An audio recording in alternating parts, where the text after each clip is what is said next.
समाचारों फटाफट अंदाजમાં શરૂઆત કરીશું અમદાવાદથી મળી રહેલા એક મહત્વના સમાચારથી તો અમદાવાદ એરપોર્ટ પરથી ફરીથી એકવાર સોનું ઝડપાયું છે। મહિલા મુસાફર પાસેથી અંદાજે 36 લાખ રૂપિયાનું સોનું જપ્ત કરાયું છે। કસ્ટમ્સ વિભાગના એઆઈયુ યુનિટે કરી છે કાર્યવાહી। કસ્ટમ વિભાગે સોનું જપ્ત કરીને આગળની કાર્યવાહી હાથ ધરી છે। 22 જુલાઈએ 1 કરોડથી વધુનું સોનું જપ્ત કરાયું હતું। तो आज तस्वीरों आप જોઈ રહ્યા છો एक महिला पासेथी आ सोनू जप्त કરવામાં આવ્યું છે। વધુ વિગતો લઈશું। સંવાદદાતા ઉદય રંજન ફોન લાઈનથી જોડાઈ ગયા છે।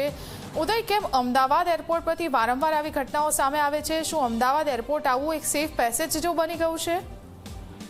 જરૂરથી ફાલ્ગુની જો વાત કરવામાં આવે તો અમદાવાદ એરપોર્ટ ઉપર કસ્ટમની જે એઆઈયુ યુનિટ છે એના દ્વારા સતત જે વોચ રાખવામાં આવતી હોય છે ને જે સ્મગલરો હોય છે એ કોઈ પણ રીતે જે છે અટકતી રીતે અથવા કોઈ સીધી રીતે અથવા ચોરી છુપીથી જે છે એ સોનું ઘુસાડવાનો પ્રયત્ન જે કરતા હોય છે ગુજરાતની અંદર ભારતની અંદર, ત્યારે તે વારંવાર ચેકિંગની અંદર જે છે એ યુ જે છે એના દ્વારા ચેકિંગની અંદર અનેક વખત સોનું પકડવામાં આવ્યું। ત્યારે ફરી એક વખત જે છે મહિલા યાત્રી હતી જે આવી હતી જેની પાસે 22 જુલાઈના રોજ 1 કરોડથી પણ વધારે કિંમતનું સોનું જપ્ત કરવામાં આવેલું હતું।